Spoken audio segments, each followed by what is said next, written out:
Have you ever had a client who was so excited at one moment and then the next they're having second thoughts?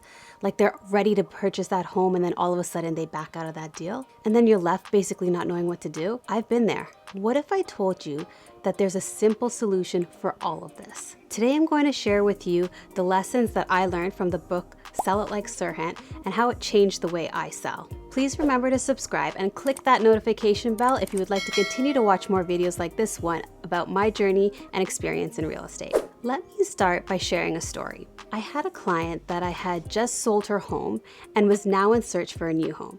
I started to show her properties that met her requirements, but she wasn't really liking anything. I couldn't really understand where I was going wrong because basically all of the properties that I was showing her had features that she was looking for, but nothing seemed to make her happy. So I started to think on what to do, and I decided we needed to have a chat to figure out basically where I was going wrong. Through this conversation, I realized she was having a really tough time dealing with the sale of her house that was her home for decades. That's when it clicked. No matter what home I showed her, I wasn't gonna make her happy because she wasn't ready to let go and transition into a new home. So as you can see from that story, it's easy to assume that my client was just being difficult, but the lesson I learned from Sell It Like Serhant taught me otherwise. Chapter 5 in Sell It Like Serhant was a game changer for me. It clearly explained the different stages of emotion people go through when purchasing. Buying is an emotional experience. Think about this. Have you ever thought of buying something and kept going back and forth in your head on whether you need it or if you should wait till it goes on sale or if it's too expensive? We've all been there. Just imagine how big these same emotions are when trying to buy a home, one of the most expensive purchases of your life. Now, doesn't it make sense on why clients go through a roller coaster of emotions during the home buying process? Really being in tune with these stages of emotions will help you as a realtor better understand and guide your clients through the buying process. Let's get into what these stages are. Stage number 1, excitement. The buyer is focused on all the positives of the property and how it will change their lives. Oh my goodness, this is so beautiful. This is the one.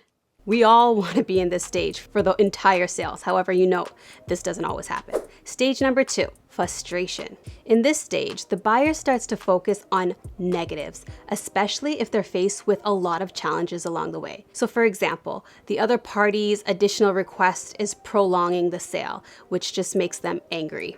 Stage number 3, fear.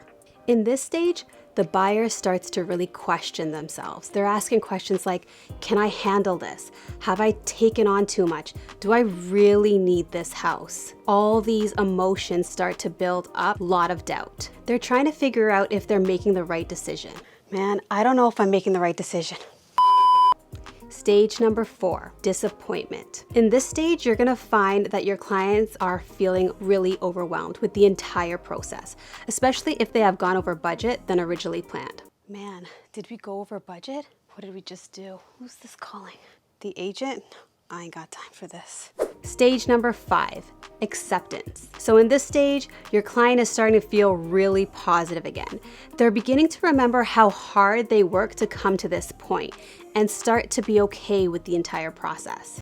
Hi, yeah, I was wondering, could we bring my parents and my in-laws and a couple of my friends to see the place? Stage number 6, happiness. In this stage, your clients are bursting with excitement. They're extremely happy with the sale and they're ready to move forward to the next phase. I can't wait to move into this place. I'm so happy. This is actually a great stage to ask for a referral. Stage number 7, relief. In this stage, the client is now comfortable with the overall purchase. All the obstacles they face no longer matter. Oh my gosh, you have to see this place. Now that you know all of the layers of emotions most people experience during the buying process, let's talk about how to manage these emotions. First, you have to know that there's no one solution because every person and sale will be different. But what remains the same is this formula. Your ability to recognize the emotion plus knowing what emotions are to expect next equals being able to empathize and guide your clients through the process successfully. Based on this formula, what you're essentially doing is putting yourself in your client's shoes, listening to their thoughts and concerns, making them know that you are there for them and will stay with them through the entire process. People want to feel heard and assured. This will ultimately build trust, and closing the deal will fall into place. So now some of you may be thinking, this is way too much work. I'm a realtor, not a counselor.